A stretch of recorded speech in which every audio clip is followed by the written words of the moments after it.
Hello friends, आजच्या सेशनमध्ये आपण डिस्कस करणार आहोत इंटरफरन्स, कोइफिशियंट ऑफ कोइन्सिडन्स. हे दोन्ही पण टॉपिक आपण कव्हर करणार आहोत, ज्यामध्ये इंटरफरन्स काय आहे आणि त्यानंतर आपण कोइन्सिडन्स काय आहे, कोइफिशियंट ऑफ कोइन्सिडन्स काय आहे, त्याचे कॅल्क्युलेशन्स किंवा त्याचे प्रॉब्लेम्स कशा पद्धतीने सॉल्व करायचे आहे, मग त्यामध्ये सिंगल क्रॉसओव्हर, डबल क्रॉसओव्हर ह्या सर्व टर्म्स आपण बघणार आहोत. दोन प्रॉब्लेम्स घेणार आहोत, ज्यामध्ये आपण डिटेल स्टडी करणार आहोत की कशा पद्धतीने आपल्याला हा इंटरफरन्स काढायचा आहे. ठीक आहे, सो फर्स्ट ऑफ ऑल सुरुवात करूयात इंटरफरन्सपासून. इंटरफरन्स काय आहे, तर ही जी टर्मिनॉलॉजी आहे इंटरफरन्स, ही फर्स्टली दिली गेली मिलर नावाच्या सायंटिस्टने. हे जे मुलर नावाचे सायंटिस्ट आहे त्यांनी सांगितलं की interference is nothing but that is the inhibition of the crossing over. ठीक आहे, ह्याला त्यांनी काय म्हटलं, that is the interference. Interference या नावाचा लिटरली मिनिंग काय होतं, तर इंटरफेअर करणं, एखाद्या गोष्टीला इनिबिट करणं किंवा ती गोष्ट घडू नये म्हणून आपण त्याच्यामध्ये जो इंटरफेअर करतो त्या प्रोसेसला आपण म्हणतो इंटरफरन्स. आणि अगदी सेम टर्मिनॉलॉजी इथे यूज झालेली आहे. ठीक आहे, so interference is what, that is the tendency of one crossing over to reduce the chance of another cross over. एक क्रॉसिंग ओव्हरची अशी टेंडन्सी ज्यामुळे दुसरं क्रॉसओव्हर घडून येणार नाही, त्याला आपण म्हणतो that is the interference in its adjacent region, त्याच्या आजूबाजूच्या एरियामध्ये. म्हणजे जर मी इथे असं कन्सिडर केलं की माझ्याकडे 3 पॉईंट क्रॉस आहे आणि 3 जीन्स आहे ए बी सी हे आहेत. मग आता जर इथे क्रॉसिंग ओव्हर होत असेल एका सिंगल पॉईंटला, तर इथे क्रॉसिंग ओव्हर होणार नाही. That means the tendency of one crossing over reduces the chance of another crossing over. त्यामुळे दुसऱ्या टाईपचे क्रॉसिंग ओव्हर होणार नाही, तिथे चान्सेस कमी होणार आहे, रिड्यूस होणार आहे, जेणेकरून दुसरी क्रॉसिंग ओव्हर होत नाही. आणि त्यामुळे आपण ह्याला काय म्हणतो, दॅट इज द इंटरफरन्स. म्हणजेच असं म्हणू शकतो, Wien the cross over in one region affects the probability of the crossover in the nearby region. एका क्रॉसओव्हरमुळे दुसऱ्या रिजन्समध्ये क्रॉसओव्हर होऊ शकणार नाही किंवा त्याची प्रोबॅबिलिटी क्रॉसिंग ओव्हरची कमी होणार, ह्याला आपण काय म्हणतो, that is the interference. And now that is getting affected by the genes distance of the chromosome. आणि हे कशामध्ये ह्या गोष्टीला लिमिटेशन्स काय आहे, तर जीन डिस्टन्स आहे. जितकं जसं आपण लिंकेजमध्ये बघितलं, जीन लिंकेजमध्ये जितकं जास्त डिस्टन्स तितकं क्रॉसिंग ओव्हर जास्त, जितकं डिस्टन्स कमी तितकं क्रॉसिंग ओव्हर कमी. म्हणजेच ते दोन जीन्स जे आहेत ते लिंक्ड आहेत किंवा इनहेरिट सायमल्टेनियसली होणार आहे.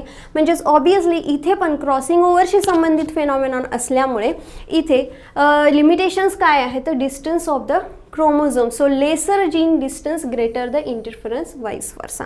जितकं डिस्टन्स कमी कोणामध्ये, जीन्समधलं डिस्टन्स जितकं कमी, ग्रेटर द इंटरफरन्स तितकं जास्त इंटरफरन्स जास्त आहे. जितकं जास्त डिस्टन्स जास्त, म्हणजेच मी जर इथे अशा टाईपमध्ये ड्रॉ केलं की हा जीन ए आहे, हा जीन बी आहे, ह्याच्यामधलं जर डिस्टन्स जास्त असेल तर इथे इंटरफरन्स कमी असेल.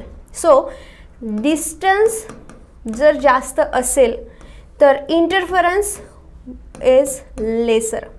सो इंटरफरन्स इज लेसर म्हणजेच हे इन्व्हर्सली प्रोपोर्शनल आहे. म्हणजेच मी असं म्हणू शकते, जितकं डिस्टन्स कमी तितकी इंटरफरन्स जास्त. सो तितकं इंटरफरन्स जे आहे ते जास्त. ठीक आहे, so that is what, that is the interference. So हे जे आहे हे एक थेरॉटिकल बॅकग्राऊंड आहे की इंटरफरन्स काय आहे.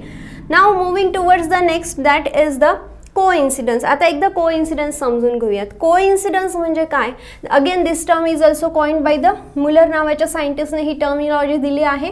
Strength or degree of interference.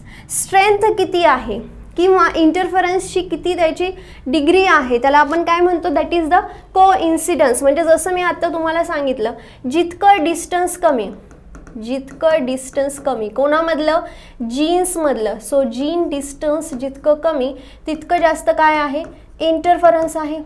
बरोबर, म्हणजेच हा इंटरफरन्स वाढला आहे ना, आणि जर हा इंटरफरन्स वाढला आहे म्हणजेच ह्याची स्ट्रेंथ वाढली आहे इंटरफरन्सची. बरोबर, सो ह्याला आपण काय म्हणतो, that is the coincidence. That means the strength or degree of interference, त्याला आपण म्हणतो coincidence. And another terminology is the coefficient of coincidence. मग एक coefficient of coincidence he terminology आपल्याला स्टडी करायची. काय आहे हे coefficient of coincidence? It measures of interference in the formation of chromosomal crossing over during the meiosis. So किती interference झालेला आहे हे जर तुम्हाला मेजर करायचं असेल, कधी? क्रॉसिंग ओव्हरच्या टाईमला, जेव्हा क्रॉसिंग ओव्हर होईल. कधी क्रॉसिंग ओव्हर होते? मिओसिसमध्ये क्रॉसिंग ओव्हर होते, कायझमा तिथे फॉर्म होतं आहे. सो हे जे काही मेजर केलं जातं ते मेजर केलं जातं कोएफिशियंट ऑफ कोइन्सिडन्स थ्रू. कशा through? Coefficient of coincidence through. ठीक आहे. नाव इंटरफरन्सचा एक फॉर्म्युला आहे ज्याला आपण म्हणू शकतो interference is equal to 1 minus coefficient of coincidence. म्हणजे यासाठी आपल्याला काय माहिती असणं गरजेचं आहे, तर ह्यासाठी आपल्याला इंटरफरन्स काढण्यासाठी कोएफिशियंट ऑफ कोइन्सिडन्स किती आहे हे, म्हणजेच स्ट्रेंथ किती आहे हे जर मेजर करायचं असेल इंटरफरन्सची, तर आपल्याला कोएफिशियंट ऑफ कोइन्सिडन्स माहिती पाहिजे. सो कोएफिशियंट ऑफ कोइन्सिडन्स कसं आहे? If the coefficient of coincidence is, जर कोएफिशियंट ऑफ कोइन्सिडन्स 0 असेल, कोएफिशियंट ऑफ कोइन्सिडन्स जर 0 असेल, देन इंटरफरन्स इज कंप्लीट. याचा अर्थ इंटरफरन्स कंप्लीट आहे and no double cross overs observe. म्हणजेच इथे पूर्णपणे त्यांनी इंटरफेअर केलेला आहे आणि त्यामुळे डबल क्रॉसिंग झालेली नाही आहे. म्हणजेच हा जर जीन मी मगाशी जसं दाखवलं की हा एक जीन आहे, अशा टाईपमधले 3 जीन्स आहेत, यामध्ये क्रॉसिंग ओव्हर कन्फर्म झालेली आहे. कधी? जर कोएफिशियंट ऑफ कोइन्सिडन्स किती आहे? Equal to 0. जर हा 0 असेल तर, म्हणजेच ऑब्वियसली इथे क्रॉसिंग ओव्हर होणार नाही आहे, कारण coefficient of coincidence is the complete. So no double crossing over. इथे जर क्रॉसिंग ओव्हर झाली असती तर मग आपण काय म्हणलो असतो? That is the double crossing over. Double crossing over कशी दाखवतात, कशी डिनोट करतात? अशा प्रकारे इथे क्रॉसिंग ओव्हर आणि इथे क्रॉसिंग ओव्हर, ह्याला आपण म्हणतो डबल क्रॉसिंग ओव्हर. बरोबर ना? जर coefficient of coincidence between 0 and 1 indicates the partial interference. मग जर 0 आणि 1 असेल तर पार्शियल इंटरफरन्स आहे, म्हणजेच डबल क्रॉस ओव्हर काही प्रोबॅबिलिटी केसेसमध्ये होऊ शकतं किंवा काही केसेसमध्ये होऊ शकत नाही. म्हणजे पार्शियल आहे, 50% प्रोबॅबिलिटी आहे की इंटरफरन्स 50% झालेला आहे, त्यामुळे चान्सेस आहेत की डबल क्रॉसिंग होऊ शकेल. ठीक आहे. आणि जर it is equal to 1, that means there is no interference. जर कोएफिशियंट ऑफ कोइन्सिडन्स 1 असेल तर इथे कुठल्याही प्रकारचे चान्सेस नाही आहे. कशाचे? इंटरफरन्सचे चान्सेस नाही आहे, कुठेही इंटरफरन्स झालेला नाही आहे. आणि यामुळे काय होऊ शकतं, तर तुम्हाला डबल क्रॉस ओव्हर ऑब्झर्व होऊ शकतो. म्हणजेच इथे एक क्रॉसिंग ओव्हर दुसऱ्या क्रॉसिंग ओव्हरला इनिबिट करत नाही. कधी? कोएफिशियंट ऑफ कोइन्सिडन्स जर 1 असेल तर, if it is equal to 1 at that time. Right. So what is the formula for interference? 1 minus coefficient of coincidence. आणि कोएफिशियंट ऑफ कोइन्सिडन्स ठरवणार आहे की इंटरफरन्सची किती डिग्री आहे. जसं आत्ता बघितलं, जर कोएफिशियंट ऑफ कोइन्सिडन्स 1 असेल, कंप्लीट इंटरफरन्स आहे, सेकंड क्रॉसिंग ओव्हर होऊ देणार नाही आहे. जर 0 to 1 म्हणजे 0.5च्या टाईमला मध्यममध्ये असेल तर ह्यामध्ये पार्शियल इंटरफरन्स होईल.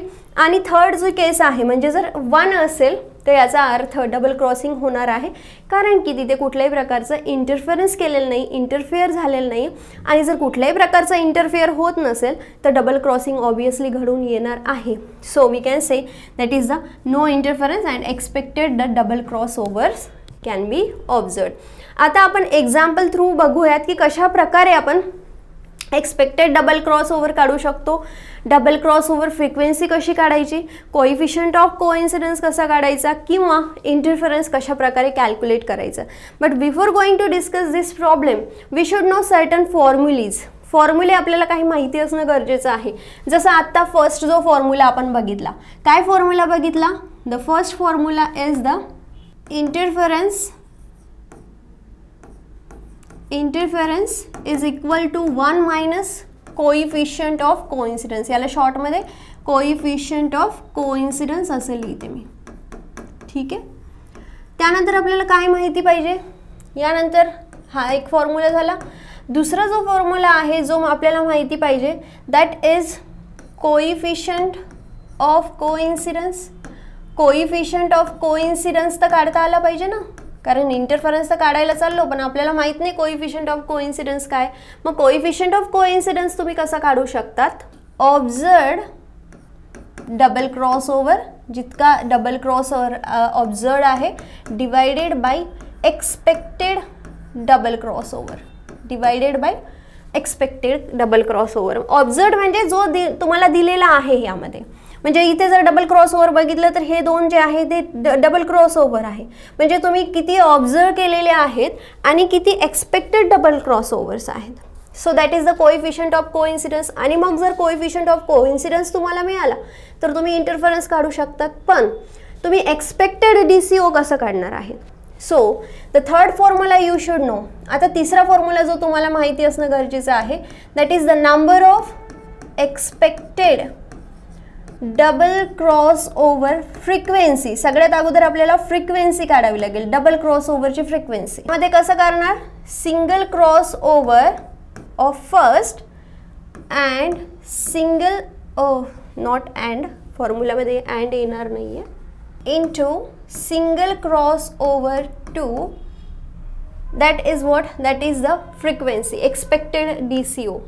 आणि फोर्थ जे आहे एक्सपेक्टेड DCO जर तुम्हाला काढायचं असेल तर तुम्हाला आता ही काय झाली, ही फ्रिक्वेन्सी झाली. आता माहिती पाहिजे एक्सपेक्टेड DCO कसा काढायचा आहे, नंबर ऑफ एक्सपेक्टेड DCO.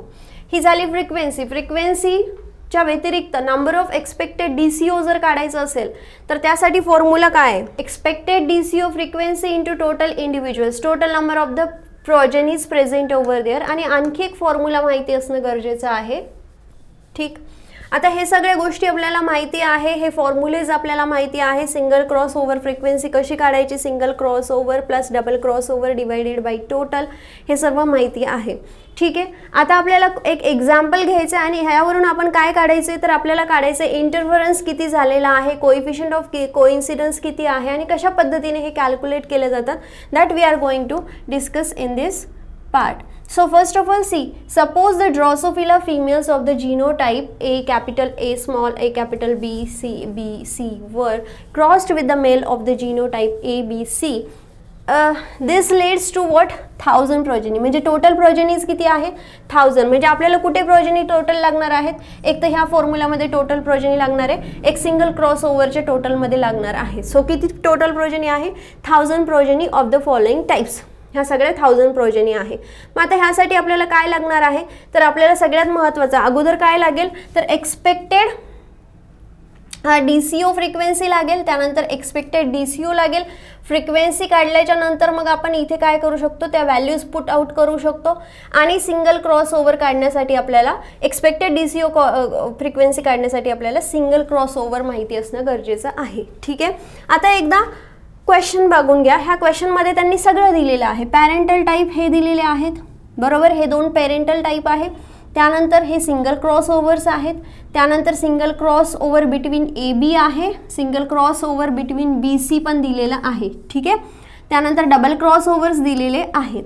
मग आता सगळ्यात अगोदर आपण बघूयात single crossover between A and B.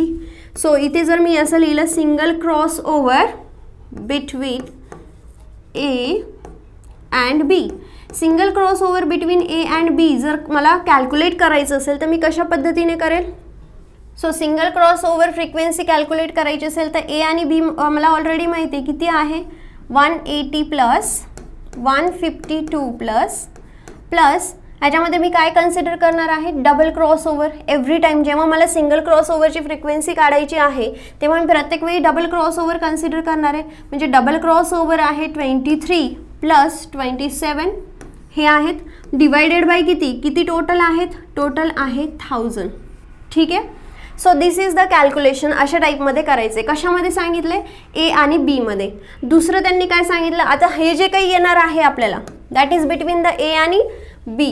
त्यानंतर सेकंड जे आहेत that single crossover frequency between B and C. B and C काय कॅल्क्युलेट करायचं आहे.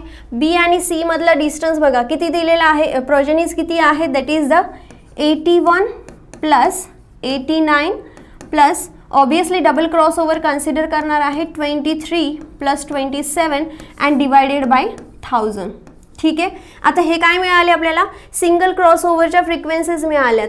सिंगल क्रॉसओव्हर फ्रिक्वेन्सी 1 आणि सिंगल क्रॉसओव्हर फ्रिक्वेन्सी 2, आणि हे आपल्याला कुठे पुट करायचं आहे, ह्या फॉर्म्युलामध्ये पुट करायचं आहे, एक्सपेक्टेड DCO फ्रिक्वेन्सी. आणि जर आपल्याला एक्सपेक्टेड DCO फ्रिक्वेन्सी मिळाली तर आपण एक्सपेक्टेड DCO काढू शकतो. जर एक्सपेक्टेड आपल्याला DCO मिळाला तर आपण कोइफिशियंट ऑफ कोइन्सिडन्समध्ये टाकू शकतो. ठीक आहे, मग आता ह्याचं डायरेक्टली मी तुम्हाला आन्सर सांगते. काय ए आणि बी मधल्या डिस्टन्सचा कॅल्क्युलेशन आहे 0.35. त्यानंतर बी आणि सी मधलं किती आहे 0.22. ठीक आहे, आपल्याला हे मिळाले, म्हणजे 1 आणि 2 मधले मिळाले. आता आपण फॉर्म्युलामध्ये पुट करणार आहोत. फॉर्म्युलामध्ये कसं पुट करणार आहोत तर आपल्याला काढायचं आहे expected double crossover frequency. So expected double crossover frequency. So इथे मी शॉर्टमध्ये लिहिते एक्सपेक्टेड डबल क्रॉसओव्हर फ्रिक्वेन्सी किती आहे 1 आणि 2. सो 1 आणि 2 0.35 इंटू 0.22 किती होईल कॅल्क्युलेट करा 0.077 अशा टाईपमध्ये येईल. So this is what, this is the expected double crossover frequency, right. Now the next is that, आता हे आपल्याला मिळालं एक्सपेक्टेड डबल क्रॉसओव्हर फ्रिक्वेन्सी. मग आता एक्सपेक्टेड डबल क्रॉसओव्हर काढा. एक्सपेक्टेड डबल क्रॉसओव्हर कसा, so hair I am writing expected double crossover, म्हणजेच ह्या प्रोजेनीचा आपल्याला काढायचं नंबर काढायचे आहेत. मग फ्रिक्वेन्सी किती आलेली आहे 0.077. So I am writing hair 0.077 बरोबर, इंटू टोटल इंडिव्हिज्युअल्स किती, इथे तर ऑलरेडी त्यांनी सांगितलं किती प्रोजेनीज आहेत 1000. So I am writing over here 1000 आणि ह्याचं कॅल्क्युलेशन्स किती येईल 77. ठीक आहे, इथपर्यंत आलंय. म्हणजेच आपण आता कोइफिशियंट ऑफ कोइन्सिडन्स काढू शकतो. कशा पद्धतीने, जर मी इथे असं लिहिलं कोइफिशियंट ऑफ कोइन्सिडन्स, काय दिलेलं आहे कोइफिशियंट ऑफ कोइन्सिडन्सचा formula observe DCO. Observe DCO किती आहे double crossover 23 + 27. So that is what, that is the observe, कारण तुम्हाला माहिती आहे ना 23 + 27 and divided by what expected. Expected किती आलेलं आहे एक्सपेक्टेड DCO. सो इथे आपण काढलं बघा expected DCO. So expected DCO आहे आपला 77. So is equal to what, that is the 50. 23 + 27 50 divided by 77. आणि मग ह्याला कॅल्क्युलेट करू शकतो. ह्याचं कॅल्क्युलेशन काय येईल 0.65 हे कॅल्क्युलेशन येईल बरोबर. 0.65 हे कॅल्क्युलेशन होईल. मग आता आपल्याला काढायचं इंटरफरन्स. इंटरफरन्स कसं काढणार आहे, सो इंटरफरन्सचा ऑलरेडी फॉर्म्युला आपल्याला माहिती आहे काय 1 minus coefficient of coincidence. Coefficient of coincidence किती आलाय 0.65. So I am writing hair 0.65 हा झाला coefficient of coincidence is equal to 1 minus 0.65 that means 0.35 and hence the interference किती आलेला आहे. So our interference is 0.35. in this way you can calculate. म्हणजे अशा पद्धतीचे जेव्हा प्रॉब्लेम्स येतात तर सगळ्यात अगोदर आपल्याला काय काढावं लागेल, एक तर एक्सपेक्टेड DCO फ्रिक्वेन्सी काढावं लागेल, ज्यामध्ये A आणि B आणि B आणि C मधलं डिस्टन्स काढावं लागेल. AB आणि BC मधलं एकदा का आपल्याला डिस्टन्स मिळालं की त्यानंतर आपण काय करणार आहोत तर एक्सपेक्टेड नंबर ऑफ एक्सपेक्टेड DCOज काढणार आहोत. Expected frequency into total individuals. Total individuals already दिलेले आहेत. त्यानंतर आपल्याला काय करायचं आहे तर ह्यानंतर आपण काय करणार आहोत दॅट इज हे सगळं मिळालेलं आहे. मग आता इथे कोइफिशियंट ऑफ कोइन्सिडन्समध्ये काढू शकतो. कोइफिशियंट ऑफ कोइन्सिडन्स ऑब्झर्व तर इथे ऑलरेडी दिलेलं आहे. एक्सपेक्टेड DCOज आपल्याला आलेला आहे. मग अशा प्रकारे कोइफिशियंट ऑफ कोइन्सिडन्स मिळाला. Interference is equal to 1 minus coefficient of coincidence. अशा पद्धतीने आपण काढू शकतो. मग सिंगल क्रॉस ओव्हरची फ्रिक्वेन्सी किती आहे जर असं विचारलं तर सिंगल क्रॉस ओव्हर आपल्याला किती मिळालेला आहे तर सिंगल क्रॉस ओव्हरमध्ये आपण काढू शकतो सेपरेट. A आणि B मधली फ्रिक्वेन्सी काढायची असेल 0.35 प्लस डबल क्रॉस ओव्हर. हे जे आहेत ना हे सिंगल क्रॉस ओव्हरचे हे सगळे सिंगल क्रॉस ओव्हरचा पहिला फॉर्म्युलानुसार आपण काढलेले आहे. Single cross over frequency between A आणि B किंवा B आणि C त्यासाठी हा फॉर्म्युला तुम्हाला यूज करायचा आहे. Single cross over plus double cross over divided by the total progenies, right. So hope so तुम्हाला हा प्रॉब्लेम कसा सॉल्व करायचा हे समजलं असेल. So that we called it as that is the interference. Interference आत्ताच आपण बघितलं that is nothing but what एक जर क्रॉसिंग ओव्हर झालेली असेल तर दुसरी क्रॉसिंग ओव्हरला ते इनिबिट करतायत. त्याला आपण म्हणतो that is the interference. And coefficient of coincidence, इंटरफरन्सची किती स्ट्रेंथ आहे, इंटरफेअर करण्याची किती स्ट्रेंथ आहे, that is what, that is the coefficient of coincidence. Right. Now next thing is that, आता आपल्याला मॅप डिस्टन्स काढायचा आहे किंवा मॅप्स कॅल्क्युलेट करायचे आहेत किंवा ह्यांच्यामधलं डिस्टन्स काढायचं आहे. तर आता कशा टाईपमध्ये आपण जीनची एखादी ऑर्डर काढू शकतो, कशा पद्धतीने आपण जीनचं डिस्टन्स कॅल्क्युलेट करू शकतो. आता ह्यावरूनच बघा, सगळ्यात अगोदर आपण काय कन्सिडर करूयात की डिस्टन्स बिटवीन ए आणि बी. डिस्टन्स बिटवीन ए आणि बी किती होतं, 0.35. म्हणजे ए आणि बी मधलं डिस्टन्स किती मिळालं आपल्याला, here I am writing A and B, यामधलं डिस्टन्स किती होतं, दॅट इज द 0.35. आणि बी आणि सी यांच्यामधलं डिस्टन्स किती होतं, 0.22. 0.22 बी आणि सी मधलं. म्हणजे याचा अर्थ बी आणि सी जवळजवळ आहे, बी आणि सी जवळजवळ आहे, पण ए आणि बी मध्ये डिस्टन्स आहे. हे डिस्टन्स कशाचं आहे, बी अँड सी. याचा अर्थ ज्याच्यामध्ये डिस्टन्स कमी आहे त्याचा अर्थ ते एकमेकांच्या जवळ आहेत. म्हणजेच इथे मी एकदा पेन चेंज करून घेते. ठीक आहे, बी आणि सी मधलं डिस्टन्स कमी आहे म्हणजे बी हा सीच्या जवळ आहे आणि ए आणि बी मधलं डिस्टन्स जास्त आहे म्हणजे ऑब्वियसली ए हा बी पेक्षा थोडासा डिस्टन्सवरती आहे. And in this way you can calculate that B and C मधलं डिस्टन्स आहे 0.22 आणि ए आणि बी मधला डिस्टन्स आहे दॅट इज द 0.35. आणि जर तुम्हाला ह्या डिस्टन्स माहिती असेल, बी आणि सी मधलं डिस्टन्स माहिती असेल, तर तुम्ही सी आणि ए मधलं काढू शकतात. कशा पद्धतीने, 0.35 मायनस 0.22 दॅट इज सी आणि ए मधलं डिस्टन्स काढू शकतात. ठीक आहे. So in this way you can calculate और you can even make a gene order. Linear gene order असते ना जीन्सची, ती पण तुम्ही यावरून काढू शकतात. फक्त तुम्हाला काय माहिती पाहिजे, डिस्टन्स माहिती पाहिजे कोणामध्ये किती आहे. अशा प्रकारे तुम्ही जीन्सची ऑर्डरही ड्रॉ करू शकतात. ठीक आहे. Okay. Now next thing is that 3-pointed test cross was carried out in the Drosophila melanogaster involving the 3 adjacent genes. ह्याच्यामध्ये 3 जीन्स आहेत. कोणते, X, Y and Z arranged in the same order. The distance between X and Y what is 32.5. किती आहे X and Y मधलं distance, X to Y distance किती आहे 32.5. Map unit म्हणजेच ह्याला असं म्हणू शकतो सेंटीमॉर्गन, हे त्याचं युनिट आहे. कारण मॉर्गन नावाचे सायंटिस्ट होते आणि त्यांच्यावरून आपण त्यांचं युनिट काय, मॅप युनिट काय कन्सिडर करतो, सेंटीमॉर्गन हा मॅप युनिट झाला. ठीक आहे. Between Y and Z, Y and Z मधलं डिस्टन्स किती आहे 20.5. The coefficient of coincidence is 0.8 किती, coefficient of coincidence is equal to 0.886. What is the percentage of the double crossover in the progeny obtained from the test cross? आता आपल्याला काय काढायचं आहे, यावरून डबल क्रॉसओव्हरचं पर्सेंटेज काढायचं आहे. ठीक आहे. आता ही जी ऑर्डर आहे, हे जीनची ऑर्डर कशी काढायची बघा. एक्स आणि वाय हे एकमेकांपासून थोडेसे डिस्टन्सवरती आहे, वाय आणि झेड हे एकमेकांच्या जवळ आहे. सो ह्याची ऑर्डर कशी येऊ शकते, वाय झेड एक्स अशा टाईपमध्ये ऑर्डर येऊ शकते. ठीक आहे. मग आता हे कशा पद्धतीने कॅल्क्युलेट करायचं, काय म्हटलं ह्यांनी, percentage of double crossover in the progeny. Double क्रॉसओव्हरचं पर्सेंटेज काढायचं म्हणजे आपल्याला फॉर्म्युला माहिती पाहिजे. काय फॉर्म्युला आहे, सो अगोदर आपण काढून घेऊयात expected double crossover frequency. Expected double crossover frequency कशा पद्धतीने काढू शकतो, तर आपल्याला माहिती आहे की सिंगल क्रॉसओव्हर 32.5 आणि ह्या सिंगल क्रॉसओव्हर 20.5 अशा पद्धतीने आपण काय काढू शकतो, that is the expected double crossover frequency. आता जर का आपल्याला एक्सपेक्टेड डबल क्रॉसओव्हर फ्रिक्वेन्सी मिळालेली आहे तर आपण आपल्याला ऑलरेडीच काय माहिती आहे, तर आपल्याला ऑलरेडी माहिती आहे कोएफिशिएंट ऑफ कोइन्सिडन्स. म्हणजेच ह्याला आपण पुन्हा coefficient of coincidence into expected double crossover frequency 0.662 ठीक आहे.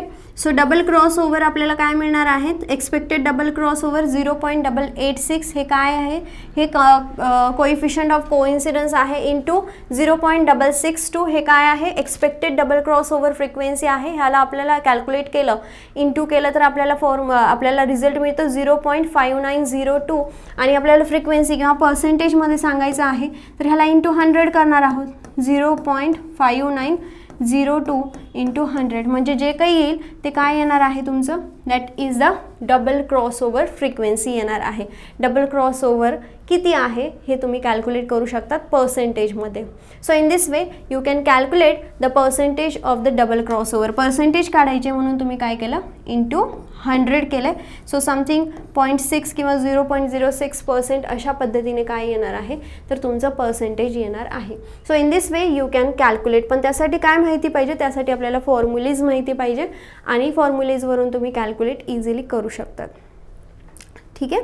So in this way we have completed the interference and coefficient of coincidence हा टॉपिक कंप्लीट केला आहे, प्लस त्याचे एक्झाम्पल्स बघितले. सो जर तुम्हाला माझा हा व्हिडिओ आवडला असेल तर नक्कीच लाईक, शेअर आणि सबस्क्राईब करायला विसरू नका. Thank you so much.